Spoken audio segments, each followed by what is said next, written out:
Tesla has finally updated the Model S and X, but what exactly does this refresh include? In this video, I'm going over what we know so far, as well as some of my thoughts on the changes. Welcome everyone to Project Future. My name is Zach, and I make videos about electric vehicles. Alright, let's dive into the details and step through the changes we know of so far. Starting on the exterior, Tesla didn't change a whole lot overall, but they did swap out the chrome trim for a glossy black color and make some minor adjustments to the front bumper and rear diffuser. And there are also some new wheel options available, as you can see here. Moving to the interior, this seems to be where Tesla really put in the development time because it has been completely redesigned. And probably the most noticeable change is the steering wheel, or whatever this thing is called, because it's not really a wheel anymore.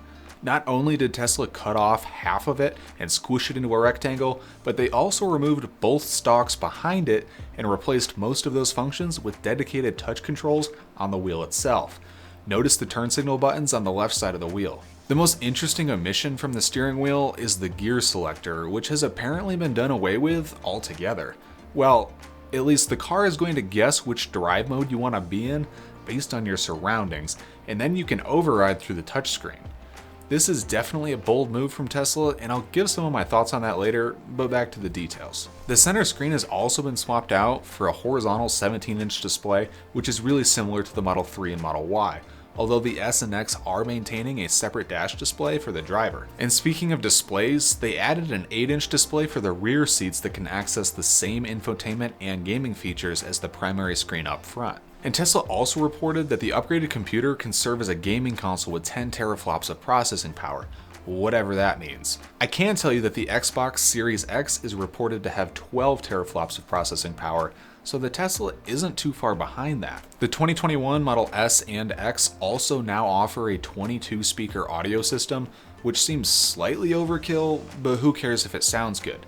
And every seat is heated while the front seats are also ventilated, which is a nice upgrade. And they also upgraded the climate control system and added an interior camera like in the Model 3 and Model Y, as well as an interior radar, which is apparently going to be used to detect occupants and intrusions. There are also a few other design changes under the hood worth talking about. And one interesting design change that is not included with this update is that Tesla is sticking with the 18650 battery cells for the Model S and Model X.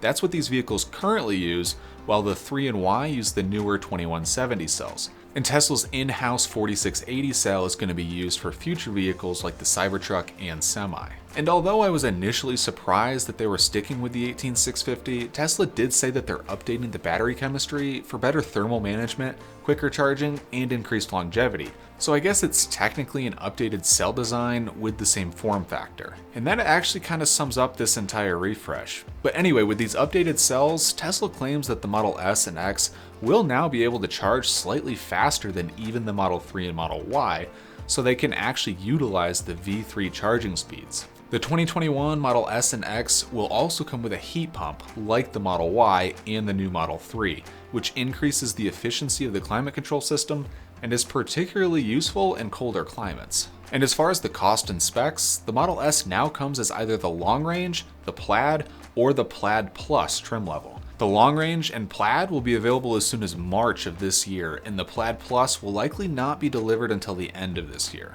The range is also pretty impressive. 520 miles out of the Plaid Plus is crazy, but it makes me wonder how large the battery pack is going to be to achieve that. And this trim level is also stated to have 1100 horsepower in its 3-motor torque vectoring powertrain. Oh, and the slowest of the 3 trim levels takes only 3.1 seconds to get to 60, so they certainly didn't get any slower.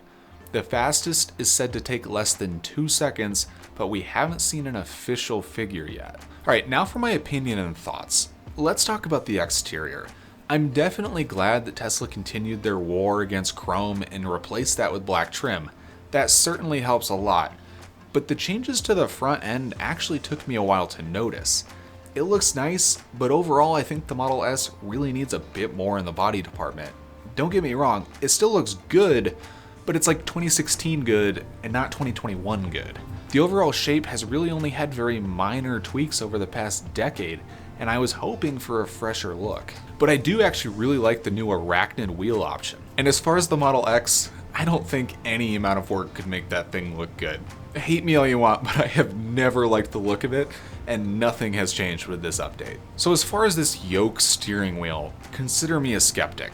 I mean, sure, it looks pretty good and unique, but is it practical or even safe?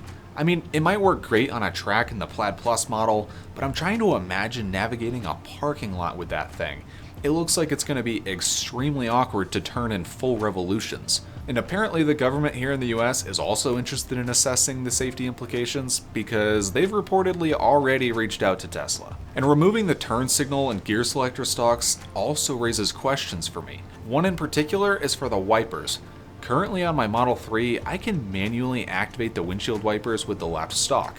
I don't see this as a button on the wheel, and maybe it's there and I just can't see it, but I use that all the time in my Model 3 because the automatic wipers are useless in some weather conditions. In heavy rain, they work fine, but if you have a misty rain or snow, forget about it. I leave the car wash on a sunny day and my wipers try to run for the next 3 minutes. So yeah, if you have to use the touchscreen to clear your windshield, that's gonna be annoying. And as far as the gear selector, again, this sounds great in a nominal case, but what about the other times? Like, what if you're parking and want to back up and pull forward again to center yourself? How does the car know you want to do that and not just put the vehicle in park? So then you have to go into the screen and manually put the car into reverse. And what if you're parallel parking and have to keep going back and forth to get out of a spot? And then my final question on this is, what if it's been snowing and all of the parking sensors and cameras are covered in snow and dirt? Now the car can't see its surroundings to guess what you want to do, and what? You have to do it all tediously through the touchscreen? Anyway, this is just one of those things that makes me wonder if Tesla is just doing this to be different and its form over function. I do really like the rest of the interior though. I think the larger horizontal screen looks better and the screen in the back is great for families.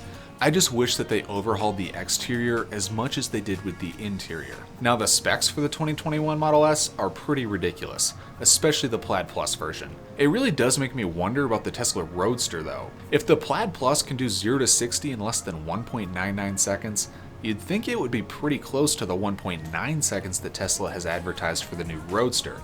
And this is with the older battery cells. But who knows, maybe the Roadster is going to be even faster than we've been told. It's also highly likely that we continue learning more about the changes to the Model S and X over the next few weeks as details emerge. So this isn't necessarily everything. And on another note, if you've seen my videos before, you may have noticed that I'm filming in a new location. I finally have a space that I can dedicate to filming, so hopefully this helps step up my audio and video quality.